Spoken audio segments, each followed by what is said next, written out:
Welcome. In this lesson, we're going to talk about the web browsing feature in ChatGPT. Specifically, we're going to go over understanding ChatGPT's web browsing versus traditional web browsing, action keywords to trigger a web search in ChatGPT. If the user provides a URL for targeted searches, we'll do some use cases for that. We'll demonstrate other AI tools such as Perplexity and see the differences. And lastly, I'll show you other search engines outside of Google so that you could get more search results. Let's begin. In this lesson, we're going to talk about ChatGPT versus traditional web browsing. So the first question we want to answer is does the ChatGPT feature replace web browsing? Can you just go to and rely on whatever ChatGPT says as using its search results? And the short answer is no. It is a very shortcut, limited tool that has the ability to search a very limited, small, tiny set of web pages, barely any search results, and then also even to analyze them and give you a good answer is not going to be a replacement for traditional search resulting. So let's understand the limitations. So number one is the access method. ChatGPT has indirect access where a Google search result has the ability to search all the web searches or most of them, for example. If it's viewing content, it has a very limited view of how much content that it could consume. So it can only provide very brief summaries, about 100 words of looking at a website or search results. The information presented on traditional websites, you can see everything, all the information in full view. ChatGPT just kind of synthesizes and summarizes just a very short amount. ChatGPT also has very limited control over navigating the different websites. You also can't check its sources on where did it get its answers so that you could double check them. It's not the best, for example. ChatGPT cannot interact with the websites or the elements on a website, such as clicking buttons or reading forms, for example. For the speed and transparency, ChatGPT is definitely slower and the sources aren't always clear, versus traditional website is super fast and you see all the sources for you to review. ChatGPT doesn't accurately read all the information on the website. It's a very small, short feature that it uses, and so that you will get missing information or that it may even hallucinate for some of the answers. So you definitely don't want to rely on it for accuracy, for example. And then lastly, for the accessibility, some websites may have some pop-up blockers or some paywalls, for example. So ChatGPT has restricted access to not all websites, especially if they have login forms, for example. It can't access any of those. So in short, ChatGPT is great to just feed it a website or do a very brief search, especially for updated information that's such as like what's the weather in San Francisco. That information requires a web search versus it's not in its training data. But know that it's going to be very limited in its ability to answer it and then provide you a pretty accurate response, for example. So it does not replace traditional web browsing, for example. Here are action keywords to trigger the web search feature in ChatGPT. So definitely you have to be on ChatGPT 4 or 4.0 model to enable this feature automatically. It's not in the 3.5 model or the free version. So ChatGPT, you could say search. Can you search for a website using the latest trends in digital marketing? Please find information online about the top e-commerce platforms for small businesses. Locate the best practices for social media advertising in 2024. Discover the newest tools for automating customer service. Explore current strategies for increasing online search traffic. Seek out the most effective SEO techniques used by successful entrepreneurs. Browse the articles on improving user experience on e-commerce websites. Scan the website for reviews on the best inventory management software. Query online sources for recent studies on consumer behavior, and retrieve data on the latest mobile payment solutions for businesses. Let's try out some of these in ChatGPT. So in ChatGPT, start a new conversation, and I'm going to say, can you search the web for the latest trends in digital marketing? Then we can see it's searching the trend, and you know that it's searched the web by having this little module right here, this little feature saying, oh yes, it searched 6 websites, and based on those websites, let's let it finish its answer. It now provides sources, but always still want to check the sources that it gets because it still will hallucinate because it has a very limited context window of how much information it can consume and digest. So here, if we click that down arrow, we can see exactly what websites it got this information from. We could click on any one of these. Awesome. It uses Bing to search the web. And doesn't search the entire, like all pages. It's barely the first page, if that, for example. And then we can see, oh, here's an answer, and that it even cited where did it get that answer. So we could click on that. Wonderful. So here's a great way to get some search results summarized and with references to quickly answer a question such as, can you search the web for the latest trends in digital marketing? Let's try another one. Here in this next question, we're saying, discover the newest tools for automating customer service. We know that it did the search feature by the little down arrow right here. Also, to review the model you have to be in, so version 4 and 4.0 have natively built into it the ability to search the web. ChatGPT 3.5 and the free plan does not have this ability. So here we can see that discover the newest tools for automating customer service. Awesome. And then we could click the little search 6 sites so we can see where did it search and get its answers from. So we got Bing, this website, this website, this website. Awesome. We could click on any one of these and it will open up in a new tab that website it got the answer from. Awesome. And then we can see here not only a summary for the answer, but it will also show us where it got that answer, for example. So to summarize, you can natively search or enable the search feature by using those keywords such as discover, find, locate, explore, seek, browse. This will natively enable the search feature when you're on version 4 or 4.0, and then it will search six websites and then summarize them and then provide the answer or provides the source of where it got that answer, for example. Next, we're going to say the user, you actually provide a website and a prompt for ChatGPT to do something with that website, for example, instead of doing a search result. So say, for example, these are some business use cases, such as researching competitors. Can you go to, and you would insert the competitor's website right here, and analyze their product and pricing and features? Another one, analyze reviews. Analyze customer reviews on this website to find out what customers like, what they don't like, and provide insights on how we could compete effectively. You could do product comparisons. Visit this website, this competitor's website URL, and give me a detailed breakdown of the product offering and pricing strategy compared to our product. SEO, go to this competitor's website and provide an SEO keyword list of their website. That's really handy. Market analysis, visit this website and provide us an overview of their marketing strategy. Who is their ideal customer? Writing style, especially if we're writing a blog and you want to write a similar blog in that same style, for example, visit this specific blog article and analyze the writing style. That way you could feed that writing style into a prompt, like an advanced prompt, and then write a new blog using that same writing style. For example, if it was helpful or technical or casual, anything like that. Lastly, marketing strategy. Visit the competitor's website, insert their website here, and compare our product services versus theirs and provide a summary of how we compete. Let's try some of these in ChatGPT. Now that we're in ChatGPT, I'm going to use the first one as an example. It says here, can you go to competitor's website URL and analyze their product, pricing, and feature?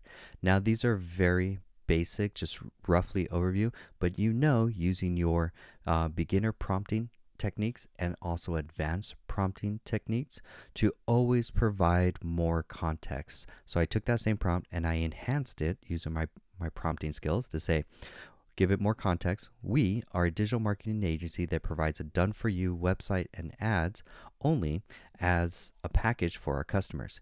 Can you go to our competitor's website, and I inserted a website link right here, and analyze their product pricing and features? So we're going to submit this. Here's a great example where ChatGPT was unable to access the information from our competitor's website. Here's a way to get around it, for example. So we're going to go take the copy from the website. So we're going to go and just highlight the entire website, just select and drag all the way down. So I'm going to just click here and then drag my mouse all the way down, holding.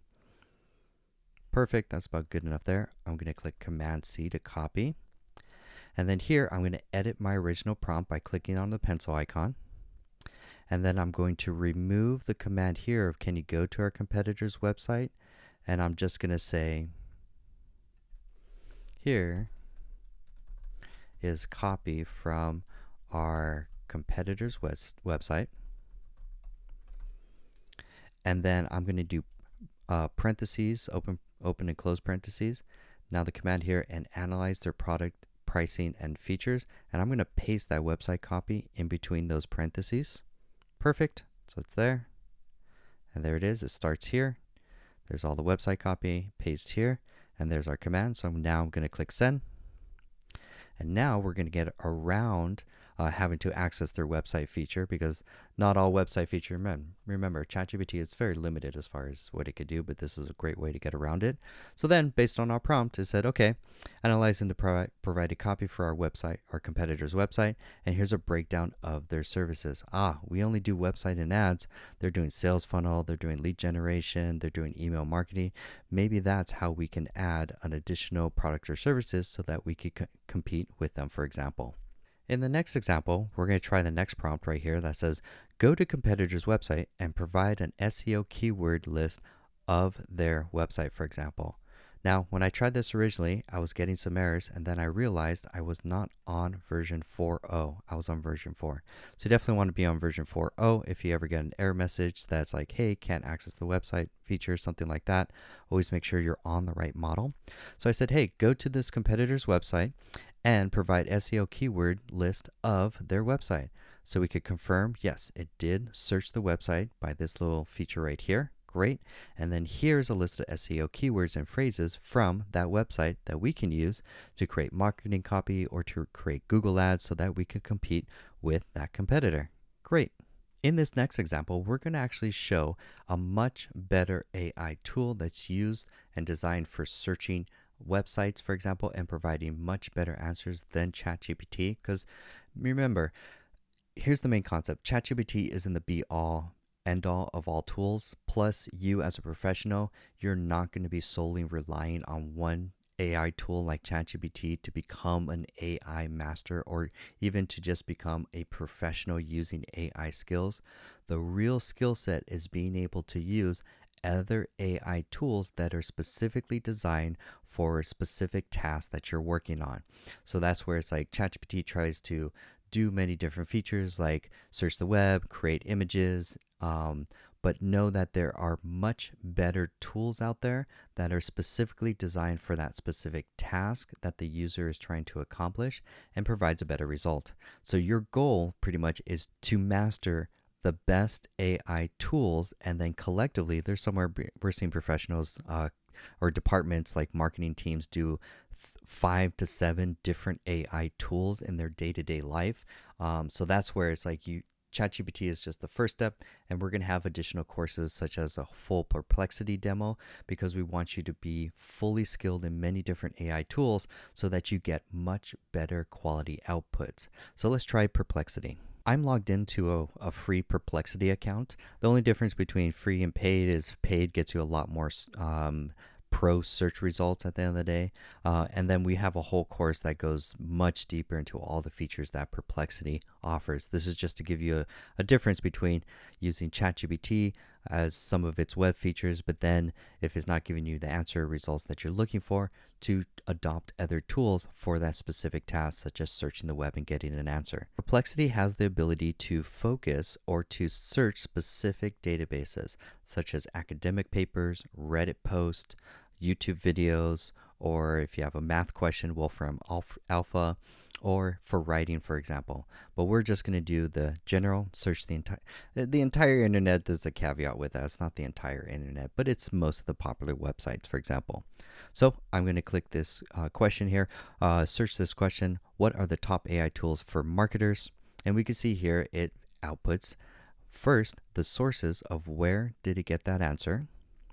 Second, what it did was it scraped the information from these websites, then gave that information plus your prompt to an AI model such as ChatGPT or Claude, for example, and then it asked it to answer it, which is here. This is an AI answer. And then it answers the user, and then it lastly provides citations. When you hover over these little numbers, citations, where did it get that information from? Now, I'm always going to caveat, don't trust any information that an AI model generates. They hallucinate, they make up information. Sometimes they can't scrape the entire website for whatever reason. So you still want to do your due diligence to double check the information. But this is just a quick, handy, easy way to get a search result and an answer to your question, for example, where that the answer may not be in the training data, because ChatGPT, by its nature, it's created using some fixed amount of training data, and then that training data has a cutoff date, so it's not updated in real time, for example. So that's where these tools like Perplexity come in to solve two problems. One, that knowledge cutoff date, and then two, to cut down on hallucination, which means the models will make up information if it's not provided, because these are basically, there's no thinking, there's no reasoning behind any of these, there's no memory. Basically, all these AI models just statistically predict what is the next likely word based on your prompt and its training data. So that's what these things are, basically. So knowing that, you can know its limitations to still be a professional, still be skeptical, and still have the critical thinking skills to do additional research outside of these. So we can see here it gave it an answer. We can also go down to here to rewrite. And if we like other models like Claude 3.5, which is the latest one, and how that model writes, you could change the answer and it will change it. But I'm not on the paid plan, I'm only on the free plan. So the main thing is, like, you could change the models, you get more pro search results, for example. But the free plan is just enough to get started, for example. On the right hand side, you have search images, and it will show you some images right here. And then you can also search videos. It will search some videos from YouTube based on your search query. And then lastly, on the pro version, it will have the ability to generate images based on your query all in one. But again, a lot of these tools will try and do many different features, such as searching the web, creating images, summarizing text. But you want the main mindset to have is there's a specific AI tool that's the best one. And you want to use that the best AI tool for the specific task that you're working on. Just to quickly show you, this is just a quick slide to just show you like what are some of the tools that are out there for not just searching the web, but depending on the task, such as creating images, checking for plagiarism, humanizing text, creating a custom GPT bot, or searching the web, for example. Here, there's an AI tool that's specific and tailored to that task, that if you learn that tool, you'll get a much better, higher quality answer. But you'll see that a lot of these tools like ChatGPT, they try and add additional features such as creating images, but an image coming out of ChatGPT pales in comparison when you create an image using Midjourney or Night Cafe, for example. So I just want to share this. Lastly, I want to introduce you to other search engines that search the web, for example, because Google will tailor its responses based on your user profile that you're logged into, or based on your locale, your geography, for example. So your Google search results are completely different to someone else's in another region, or if they have a different profile, for example. So that's where the real skill set of being a researcher online is being able to use multiple search engines to gather information from multiple sources, from mainstream sources, from non-mainstream sources, from independent journalists, from WordPress websites, so that you could compile all that together in your digital notebook and then feed that information into an AI model, ChatGPT or something like that, to get a much better answer, or to help you with, if you're writing a book, if you're researching a blog, for example, or you're looking at competitors' websites and stuff like that. These are other search engines out there. Each one is a little bit different. And so play with each one so you can get a feel for it. Like on my phone, I don't use Google or Chrome on my phone when I'm searching. I have an iOS phone, and so I actually have the Brave app, which I find it gives me a much better privacy-focused search results. I get much better outside mainstream news, for example. There's traditional DuckDuckGo, for example. You is a new one that came out, which provides additional information. We just did a demo of Perplexity.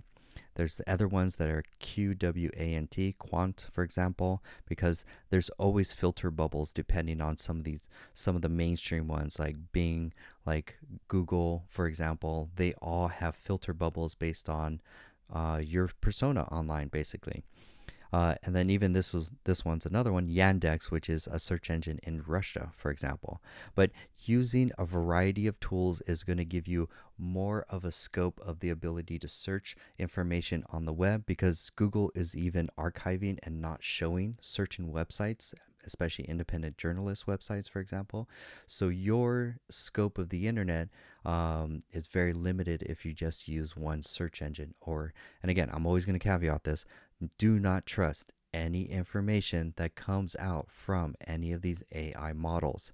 You still have to do the research offline, or not offline, online, with using other search engines and other databases to get a whole different, to get a full scope of the information that's out there on the internet, so that you can get a much better quality output in what you're trying to search for. Lastly, we have some tasks for you to practice with. So four things I want you to try. Number one, I want you to go and use some action keywords to trigger web search, such as search the web for, or ask it a question that, like, what's the weather in San Francisco, or something specific to your business or industry, for example, using some of those action keywords. And then you know how to know when ChatGPT 4.0 enabled the search feature, for example. And then next one, provide a URL of a competitor's website and ask to compare their product or service against yours. And you could go on Google and just search for something service near me, or these top 5 products, for example. Like if there's like attorneys, top 5 attorneys near me, or top dentists near me, or something like that. And then you know how to get around if ChatGPT can't read their competitor's website, you know how to get around that by copying the information on that landing page and pasting it into your prompt, for example. Use your advanced and beginner and advanced prompting skills to really add the most information so you can get a really good quality answer, for example. And then go ahead and play. I would create an account with Perplexity AI. It's completely for free. We're going to be using it later on in future courses, in a deep dive on that tool. And so I want you to just ask a question in Perplexity so that you can start to see the difference, how Perplexity is very helpful in your day-to-day workflow for searching for questions. I have the Perplexity app on my phone as well too, so if I'm on the go, I have ChatGPT and Perplexity to quickly either ask a question or search the web. And then if I want real web searches, I use the Brave browser, for example, on my phone, for example. And then also try some of the other web searching tools. Try Brave, try the QWANT, try u.com, try DuckDuckGo. Ask the same question into about 3 different search engines and see the difference between the filter bubble, where some provide some websites that others do not index, so you could get a full scope. So go ahead and try these tasks, and that's the end of this lesson. Thank you so much for learning, and I will see you in the next lesson.